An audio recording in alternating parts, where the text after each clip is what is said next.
Good evening. What you are about to witness is not for the RPG faint of heart. Elderbrain proudly presents not just Thomas Martin, who's with me here tonight, but we're going to run a special trailer because a picture and a YouTube trailer is definitely worth 1,000 words. We'll be right back.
Hello, everyone, and welcome to another exciting opportunity to listen, to watch, to learn about someone very special out there in the RPG land.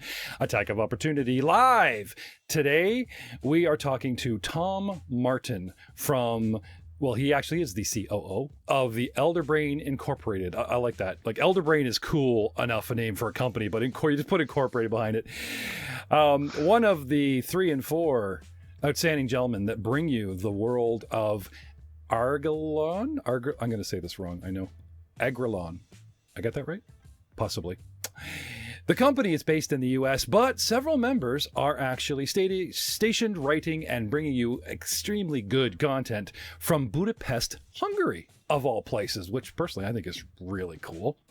They also have recently launched a free app called Elderbrain Soundscapes for ambient. I mean, everyone knows I'm a big tabletop audio fan, but I've talked to the author, and he's allowed to see other sound creators. So, I'm dying to dig into that as well. So, would you please welcome Mr. Tom Martin? Thank you so much for being on the show today. My pleasure. How's everyone? And I'm great to be here. Now, we've shifted our focus of Attack of Opportunity to we're trying to do a live show. So this is going out live, and we encourage you, even if you come in last minute, to either email if you're listening to us later, and I will forward these questions to Tom, or right here in the show, ask your questions of Tom, and when we get to a special Q&A segment, we will filter through them, and you have a chance to actually get your questions answered by Mr. Martin. But the very first question that we always like to ask our guests, Mr. Martin, how did you first know that you were a geek, a nerd, one of us? Well, I was pretty young. Actually, with one of the co-authors, David, who's in Houston. We grew up together, and we created our own game. We were probably around maybe 6 years old. And we set up a Lego world, like a medieval, Legoland with like 5 castles and terrain and armies basically. And we created our own rule system with 6-sided dice, and I guess that was kind of role playing in a sense, you know. Damn, like you were And into it like right out of the gate. You got Lego for minis, and you got your buddy there going. How old were you? I think 6. I think we were Oh, in shit. elementary school, so like first grade elementary school. Wow. And the entire room I remember was set up and with felt, green felt, kind of cloth for the terrain. So we made like hills and valleys, and we had cavalry units and archery units, and then it was the most fun I had. And then once when we started with second edition tabletop RPGs, so it was D&D second edition was our kind of entry into gaming. Yeah, I gotta interrupt you and ask, like, so I'm picturing a 6-year-old kid in Hungary compared to like myself in Canada or in the States, the North American nerds or whatever. Are Hungary mums and dads like cool about this kind of thing? Like, obviously they bought you all the Lego, but do they come in the room going, what are you doing? Why aren't you going to play the football? What are you doing? What is this big huge mess? That kind of thing. They wanted us to go outside for sure, and be in the sunshine and get some fresh air, but they were cool. Sorry to stereotype whatever, but I have to ask, because one thing I actually love about interviewing international guests is an RPG is something that the world enjoys. And whether it's in Britain, Germany, Hungary, or whatever, you're playing the same game pretty much the same way. And I just think it's something cool internationally that can and does bring people together. Was there a defining moment for you? Like you're playing your D6 version of Lego or whatever, you were just, as I interrupted you, does that just snowball from there at 6? Or was there a defining moment for you where you just realized that like there is nothing else but this? It's RPGs, it's Lego, it's tabletop, that type of thing that takes up a big part of the lifestyle. I wouldn't say there was a defining moment. It's definitely helped that 2 of my best friends were actually in the company, with us together. So us 3 are the founders, and we've been playing together for over 25 years. And same crew. So it's just the 3 of us with people joining in. So of course it's a bigger crowd, but the 3 of us are the most stable members of our gaming group, and that's been the same for the past 25 years plus. Oh man, so, that's just sorry, just tearing up. Your friends went into business with you. Yeah. I wish my cast and friends in my cast would go into business with me and share the debt. I'm talking to you, Messina, and Hammond, and the rest. No, I'm just kidding. My guys are very supportive, and they do actually shoulder quite a lot for me. But can we like? You've blown through 5 questions. Like this is a record. Like usually I say, oh, that's great. You've actually answered 2 questions, right? It's like, how long have you been a gamer? Well, I guess since you were 6. How long have you been playing RPGs? Actually, Jeff, I made them when I was 6. It's just like, oh, I think I need a new template to go off of here, though. This is good. So let's talk about, have you always homebrewed stuff? Like, have you branched out? Did you try the classic D&Ds 1, 2, 3, 4, 5, that kind of thing?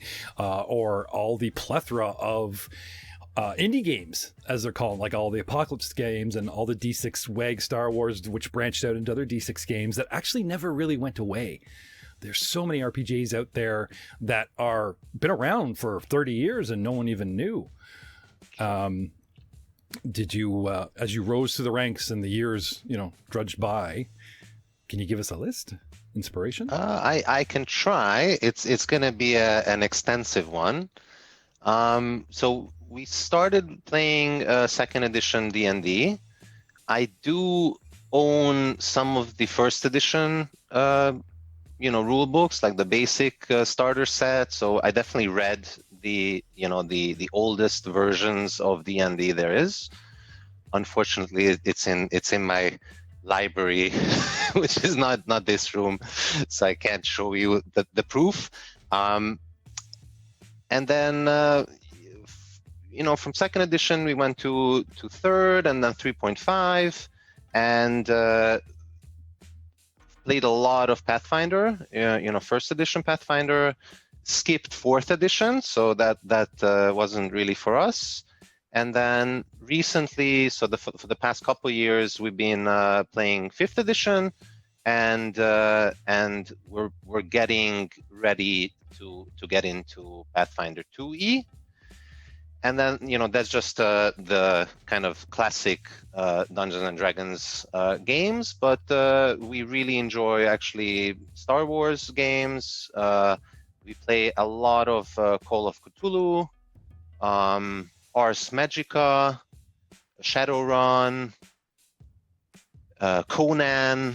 Yeah, you really can't have a company called Elderbrain without being totally into Illithids and Mind Flayers like Baldur's Gate 3 is going to explore, or into Call of Cthulhu, because like I love the logo here. For the podcasting audience, you can't see this, but I'm pointing at a really cool black and white logo of a human brain done in the black ink with sort of it looks like a pinwheel of sharpened tail tentacles. I don't know how to describe this. Let's take a closer look. Can you tell us about this logo while I'm just blasting it? It looks like devil tails. The classic cartoony pointed devil tail, but they're all curled, and looks like he can roll on them like a pinwheel. It's tentacle brain. Yeah, was the basic concept. Okay, no, that's awesome. Yeah, we're big into Call of Cthulhu. And actually, just to give you some more background, so our day job is creating computer games. So we're Gabor and I we're actually developing a game called Hero Grinder, which is based on a D20 system. So it's a sci-fi game, turn-based strategy game, kind of turn-based strategy arena combat.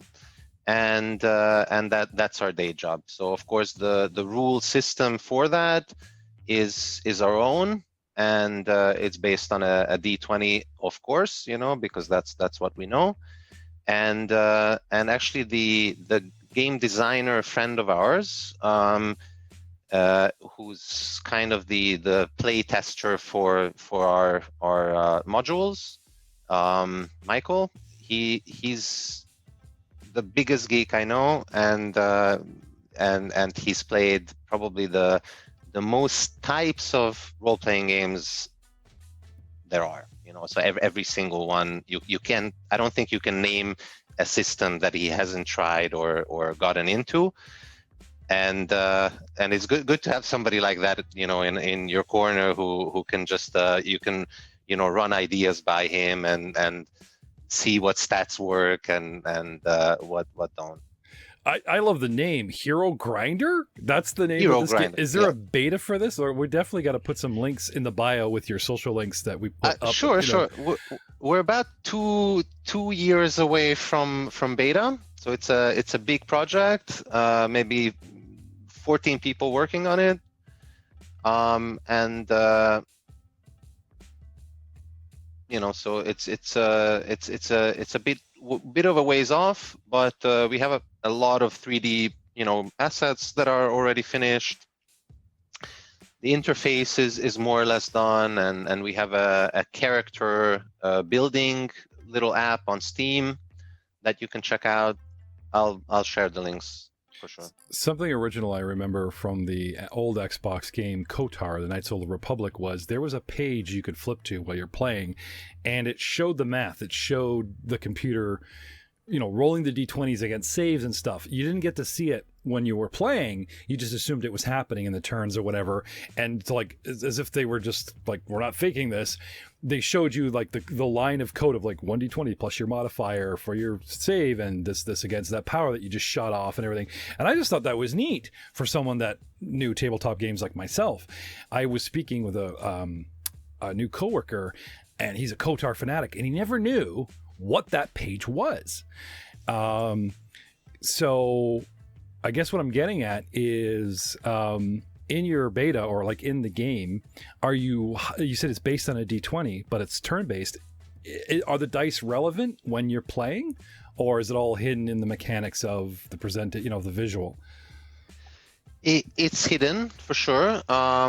But I mean, we will have a kind of log file option, so people can view, definitely, see what the randomness, behind the actions will be.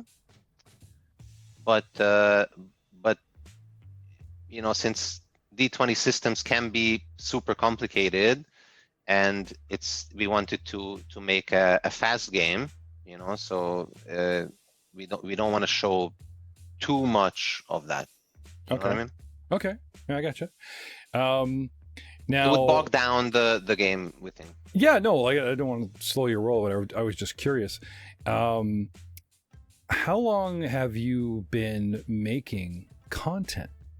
Like, a lot of our go-to are, like, we interview podcasters, music creators. You're actually creating a world that is 5th edition Dungeons and Dragons and Pathfinder compatible. The Kickstarter, it's out in 2 weeks. It's in 2 weeks on the 20th. We start. Now, I'm assuming this may not be your first project, though it is your biggest and current project. So let's talk about, still focused on you a little bit. How long have you been creating content for Elderbrain, or how long have you been creating content yourself under another name? Well, on just for our gaming sessions for a long time.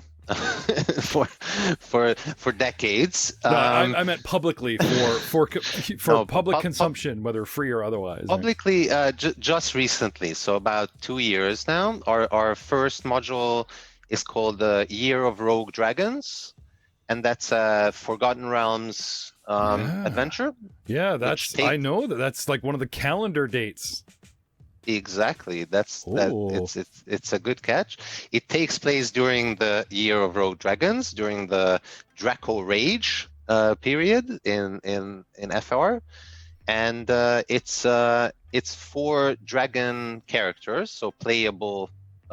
It's to be played with evil dragon characters, so chromatic dragons, and we just released it last year. It's a platinum seller on DM's Guild already, so I would highly recommend to check that out. And then we were thinking, actually, and that's where Crown of the Oathbreaker came from. We were thinking, what should be the next adventure that we write?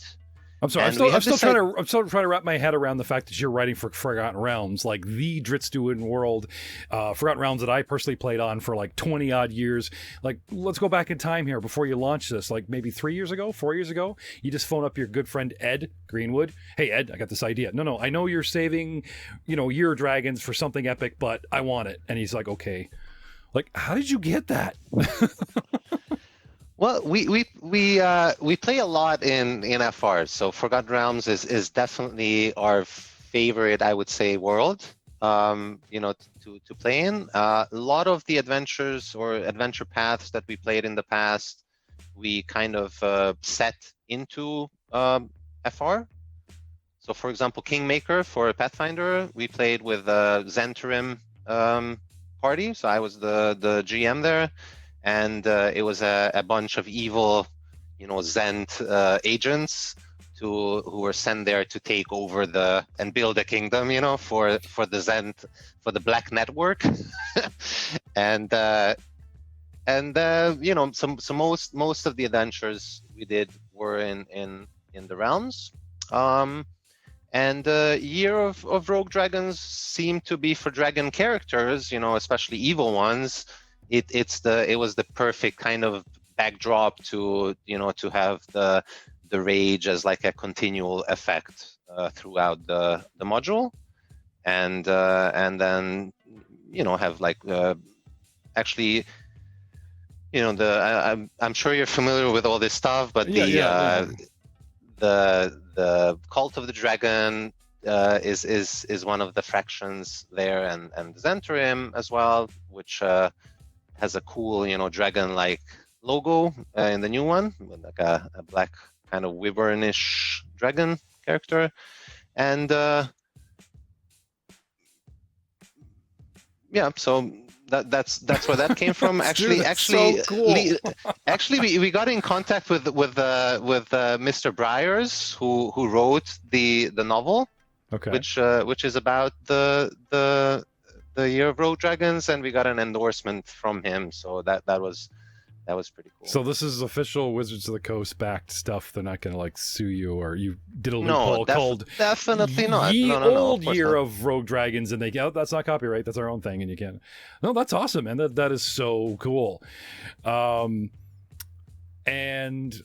okay, so burning through time here, like fast forward to now, the trailer that I just ran for Crown of the Oathbreaker. I love the fact that you have your own gaming world, but you've decided to license and set it in here's your 5th edition and Pathfinder compatible.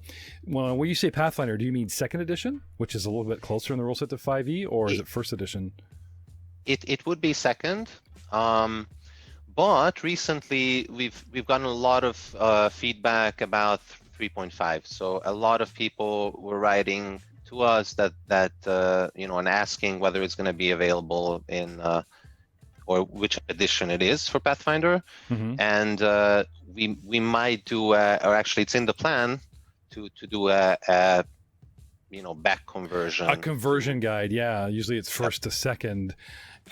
It's going to be a contra conversion or a pre-conversion in this case. Yeah. But going, what do they call it? Backward compatibility. Well, they have the they have that for like consoles, right? Is this adventure backward compatible to? No, that's good to know, and I'm glad you're saying this, like now publicly. So with Pathfinder, it's I think easier than converting 5e to 3.5. That's going to be harder for sure. Yeah. Okay, so can we talk about the world of Agrelon a little bit? Like what the basic premises of the world? Is it a Dark Knight Cthulhu kind of thing? Is it a post-apocalyptic leftover medieval branding?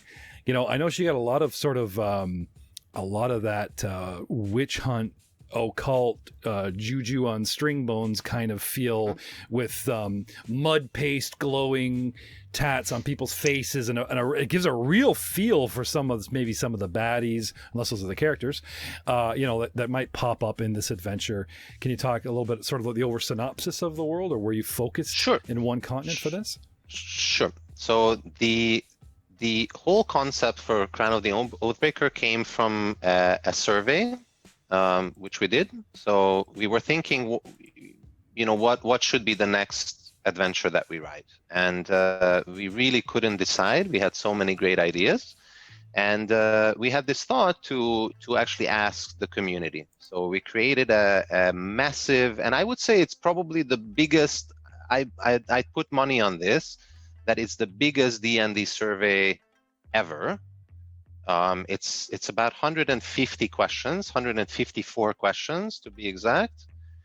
And we asked what people like to play, what's the optimal or the perfect adventure that people would want to play, and really breaking it down into, the setting, the plot elements, the dungeon elements, how magic should be, what kind of monsters people like, and how people, what kind of characters or PC options people enjoy. Mm-hmm. And really going into really in depth about this. So the whole adventure, every aspect of it is reflective of the survey. So for example, the setting, people, the community decided that they enjoy, dark and high fantasy. So the world itself is a dark, really dark and but classic kind of fantasy setting. Actually, the most historical settings were the medieval historical settings were the most popular. So we decided that it should be a kingdom then, with a king and knights and a monarchy, a monarchy, a monarchy, classic medieval style land. And but the the story should be a dark one, and actually the plot centered around an artifact. So people decided that an artifact should be the main kind of plot theme, and that's why it's the crown. And the most popular villain, or arch enemy or nemesis, was an anti-paladin. So the Oathbreaker in this sense is Karsnar, the Oathbreaker, who is the the arch villain, and it's going to be a sandbox adventure. So people prefer sandbox over kind of linear storylines. And the arch villain, is this the guy all wreathed in flames with the halberd? And his tail is helping him. And with the tentacles. So it's this is the guy. That's the guy, awesome. And he's a warlock, paladin, or anti-paladin aberrant. So there's a little bit of an aberration going on there. I don't want to do too many spoilers here, but okay. I mean, I guess it's obvious.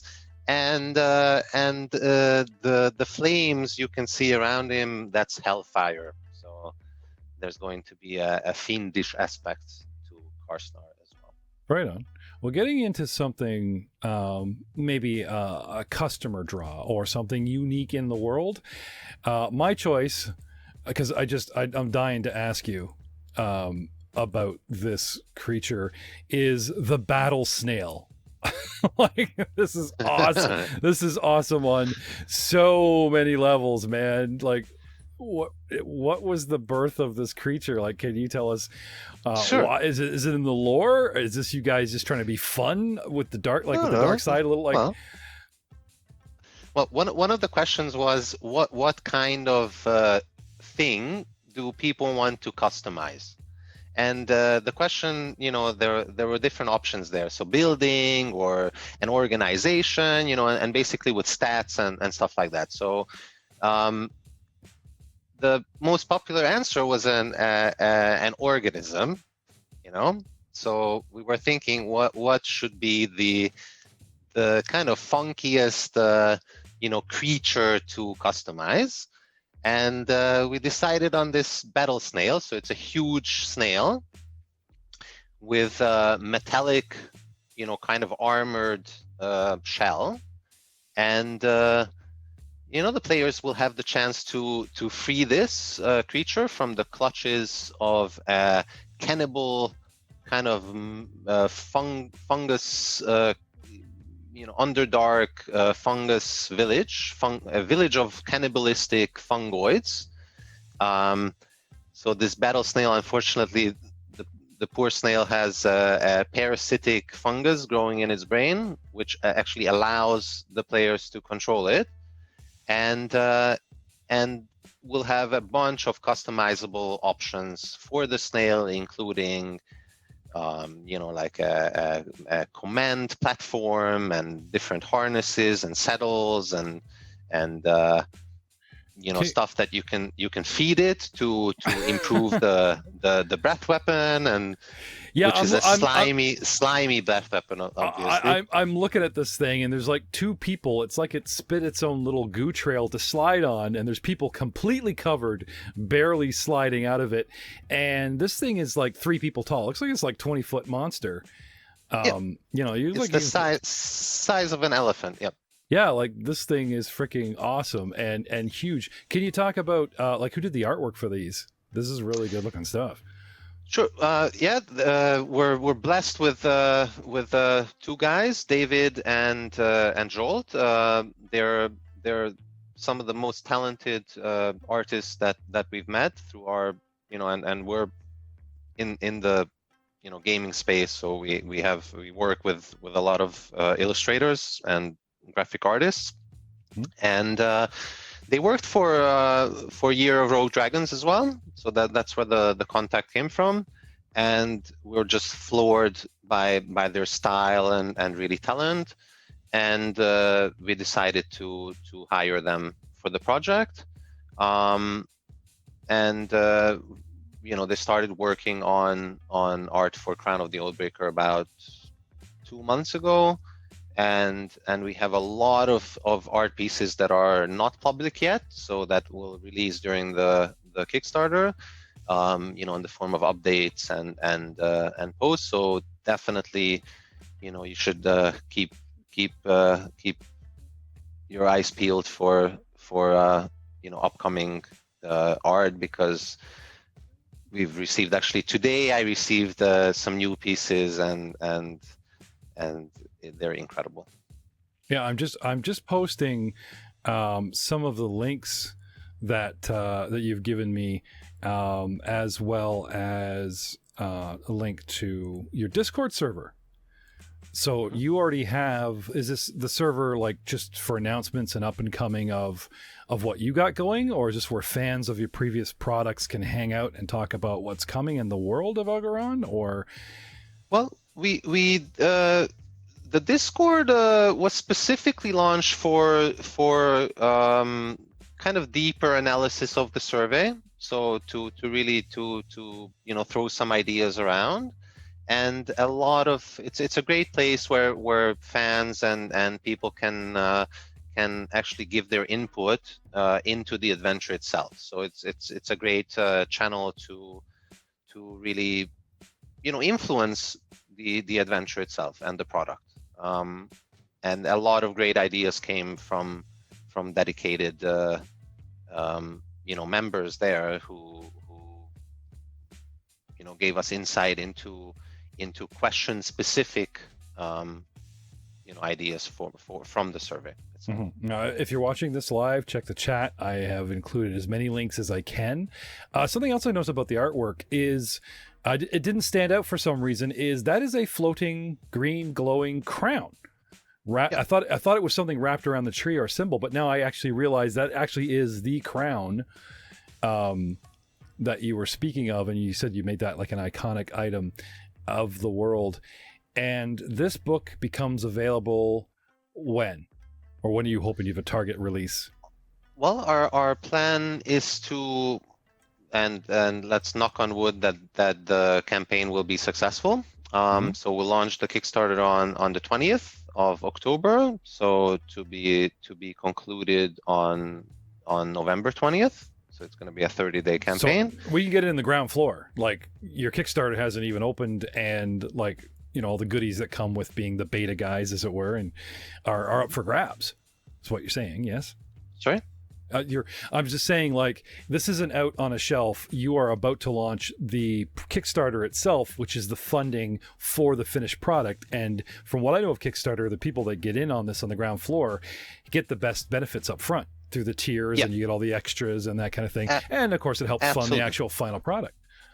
Absolutely. So we'll finish the adventure no matter what. But since we want to create a super professional product, so it's going to be a 300-pager, so a massive module with a player's guide and a campaign setting included in those 300 pages, and about 150 illustrations, which is muchos dineros. So it costs a lot of money to custom design 25 battle maps, for example, and palace layout, and elements like that. So and to have half-page illustrations for all the scenes, and it's a design-heavy product.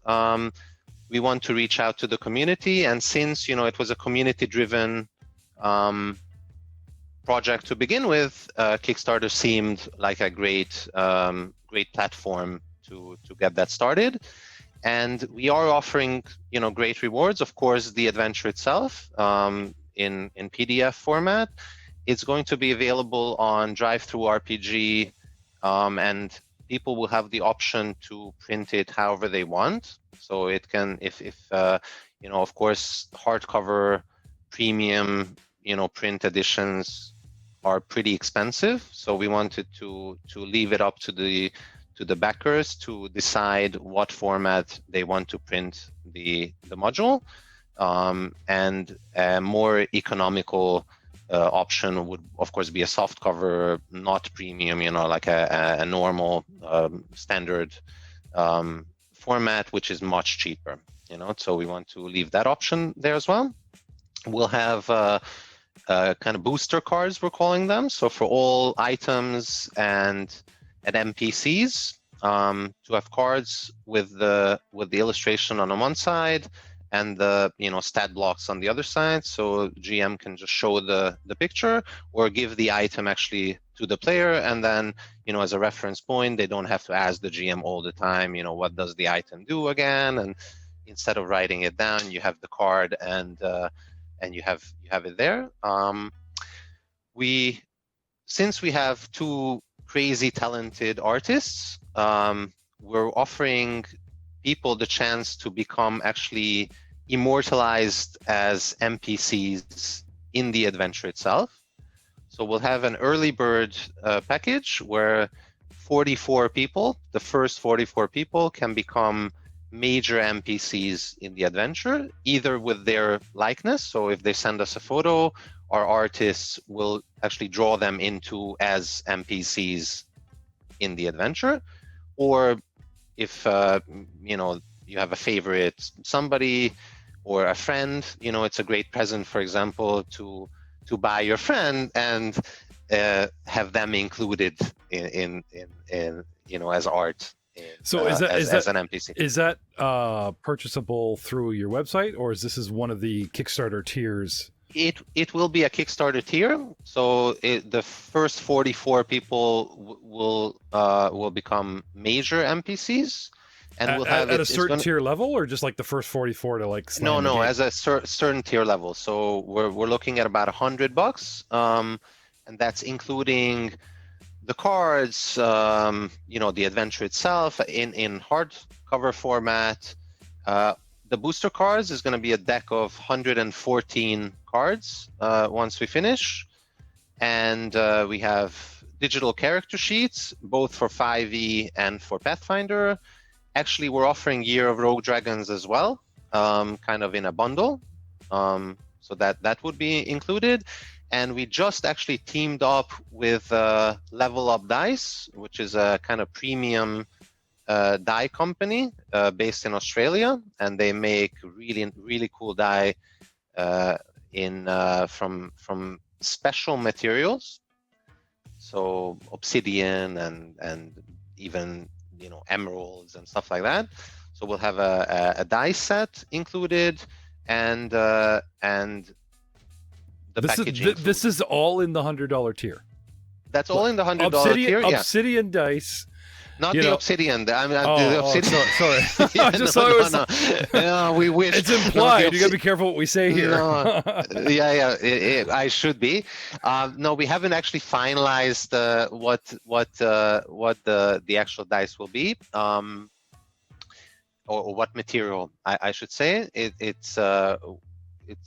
should be finalized by the end of the week. But a die set will be included in that level, custom designed, of course, for the adventure. That is cool. But the artwork is the main kind of reward. That's really cool. Like we joke around that there's a small cartoon picture of a captain of a relevant ship in our Star Wars campaign, and I swear the guy like drew a cartoon version of Nathan Fillion. And that's your captain. And I'm showing the artwork. I'm like, look, guys, Nathan Fillion is your captain, right? And no one disputed it. I'm like, holy crap, this really looks like him.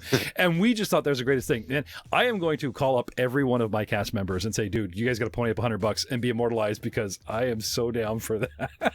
Just not so egotistical to have your own face or whatever, but just such a great idea. Like, what it's a cool great idea. And you can use it as an avatar, for example, on your social pages, or really you can buy it as a present for a friend. If a birthday is coming up, it's a great present, I think. And it's custom artwork, and we'll have a list of all the major NPCs that are available. So people should be sharp, because it's going to be a a very quick, I would say, list, because, for example, there's a king, so I'm curious who will be the king or queen. Oh, so you're not going to and pick, you're not going to like look at 44 mugs and go, well, this guy looks like a king and we'll make him this, or, this guy, Jeff Ball, looks like the talkie minstrel and we'll make him that. The players get to choose, like the Kickstarter people get to say, oh, here's a list of NPCs. I want to be red shirt number 4. Yeah, that's immortal. No, they don't get to. Well, we'll announce the 44 roles, basically, and we'll have a set date that people can choose these, and definitely have a forum for that, probably on Discord. So we're thinking, or some kind of private channel for those 44 backers. Okay. And we'll see what happens. We might have to modify the story a bit, based on gender, for example, or no. I love this idea. Like for October, which we're in right now, we dropped everything and we are running an evil campaign, Hell's Vengeance, for Pathfinder First Edition, the Foul Play podcast. Shameless plug. But we're also running a contest. We tweeted out saying, hey, retweet this tweet for your chance to do a walk-on cameo. So any fan, listener, or other podcaster that wants to enjoy the show, we will we'll find an NPC or find a way to get them on the show so they can be part of being evil, because it's such a rare thing for players. You were talking about the black chromatic dragons and stuff in Rogue. It's not every players get to do this, so we thought it'd be like what a fun experience, not just for us, but if anyone out there wants to have a go having a contest for lines or just give us a voice drop. And we thought we were so clever, and now you present us with this and I'm like, oh man, that is so much more like just to have the cartoon you as an NPC forever being played, oh, that would be my dream. Like you hear in Game of Thrones, the actress that played Ciri, the evil blonde chick queen, right? Sure. And people spit on her. Americans are like, you suck. It's like, it's the actress, guys. It's not the character. Like, what the hell, and she compliments herself for the business going, well, I guess I'm doing a good job at playing this evil character because people hate my guts in person, right? I can say that's going to be a personal dream for me to walk down the street wearing my Mongers shirt and my brand, and people don't say that they recognize me from my own stuff. They're like, hey, aren't you red shirt number 4, from Elderbrain? Yeah, that's me. I ponied up $100. Like that's my new Christmas dream. I'm telling you, that's awesome. That's so great. We will provide every link and every resource that we can in the bio. If you're listening to this podcast form, scroll down, check the bio, below the comments on our YouTube page, at the Mongers podcast. If you're watching this later, if you're watching this live, I'll already spam a bunch of links so that everything we've talked about, everything Tom has mentioned, is there for you to access. But Tom, we're out of time. I've been getting in a lot of trouble lately for like having an hour, 2-hour shows when they're supposed to be 20 to 40 minutes to, give people a taste and then let them go on for themselves. Not doing, I don't know, what movie did you see, game shows and things like that burn a lot of time. So we have been talking to Tom Martin, who really has answered a bunch of my questions before I even asked them. He told us what you did for a living. You've talked about the projects you've been doing since you were 6. I really feel bad that if I hog your time now and talk about it now, when people could be going to your website right now and exploring your content and lining up for the Kickstarter. Thank you so much for being on the show today. My pleasure. Thanks for having me, Jeff. We've been talking to Tom Martin, the COO of Elderbrain Incorporated. They have worlds that you can fit into your favorite games like 5th edition D&D, Pathfinder 2nd edition, or just take the material and, for your homebrew. That's the best thing about these independent creators is they take, they're giving you the lore, whatever, but, cut and paste, take what you want. They won't be offended. They're just happy that you're using their stuff. Thank you so much for being with us tonight. I am Jeff Ball, GM Jeff Ball on Twitter, and you've been watching Attack of Opportunity Live, and we will see you next time. Goodbye, good evening, and well, I hate to date things, but, this is some cool, creepy looking stuff. Happy Halloween, everyone. Say goodnight, Tom. Good night. Ciao. I got to run the trailer again. I just love it.